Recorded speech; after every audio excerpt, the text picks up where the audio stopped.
The wall came down 150 years ago, but it never stopped ruling you. I found this by accident.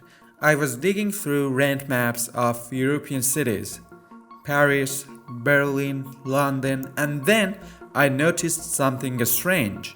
In your own city right now, there is probably a street where the rent on one side is way higher than the other. No difference in the view, no difference in metro access, and nothing you can point and say, that's why. So I did what any obsessive person would do. I dug up an old map of the city and put it right over the new one. And there it was. The boundary lined up almost perfectly, right down to the street. Expensive side, cheap side.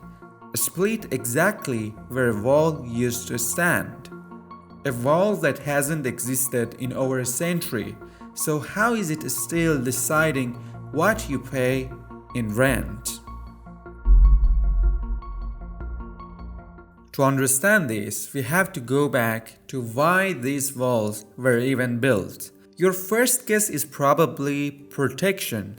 You're right, but what they were really protecting was worth a lot more than any king or queen.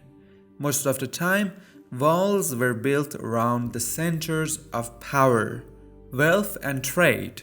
And those centers needed certain things to function: clean water, public baths, armed guards, and everything that made the people inside feel safe.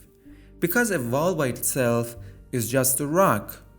If the people inside were raiders and thieves, the wall meant nothing. That's the whole point. When all those privileges stacked on top of each other, people wanted in. More people came and more people wanted more. But most of these walls don't exist anymore, so how are they still affecting us? The answer is simple. Over centuries, those privileges that I told you reshaped everything inside the walls.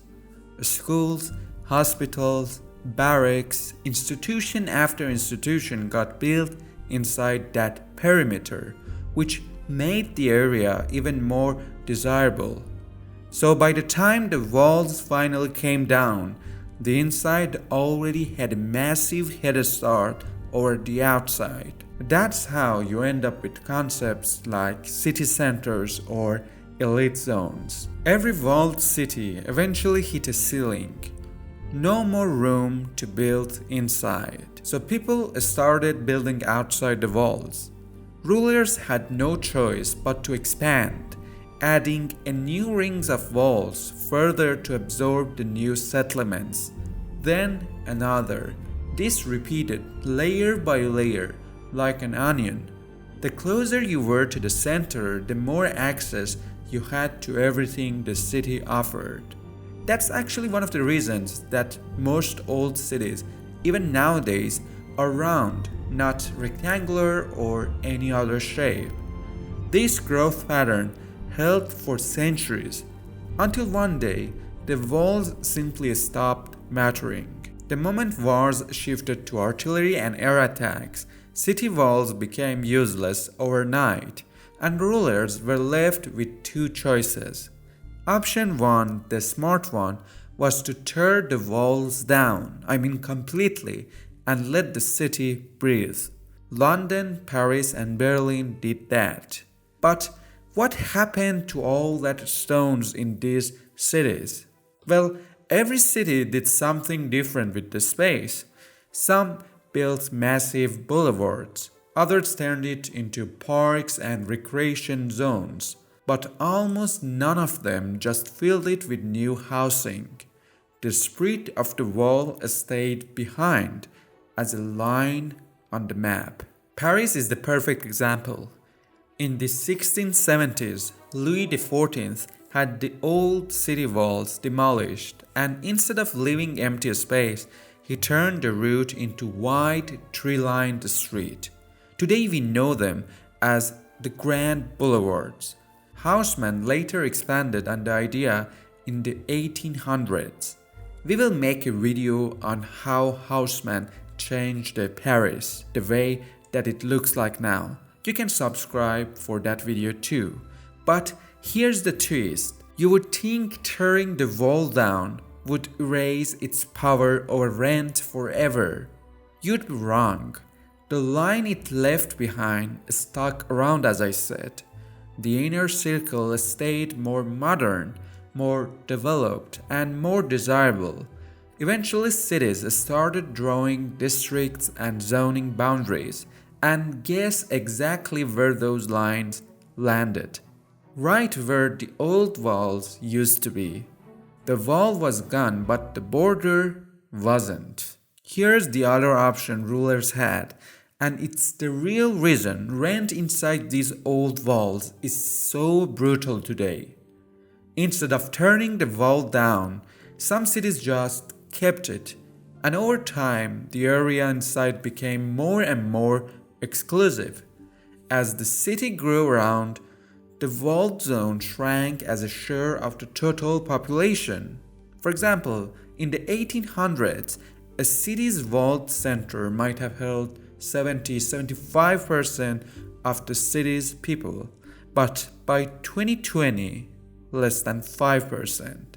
But smaller didn't mean less valuable, it meant the opposite. States actually preferred fewer people in these zones, so countries passed laws to protect them, slapped a national heritage label on them. Some walls are old enough that UNESCO itself steps in to protect them.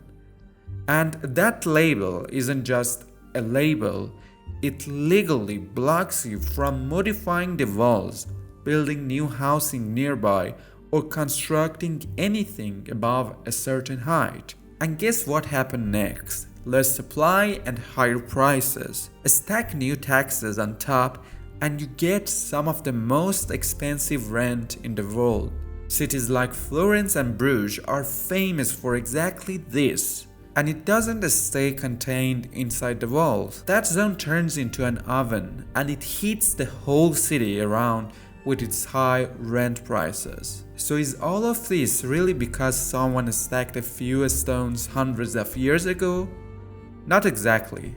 What actually happened is this: those walls hoarded everything people needed most. Over centuries, what was inside just kept getting better.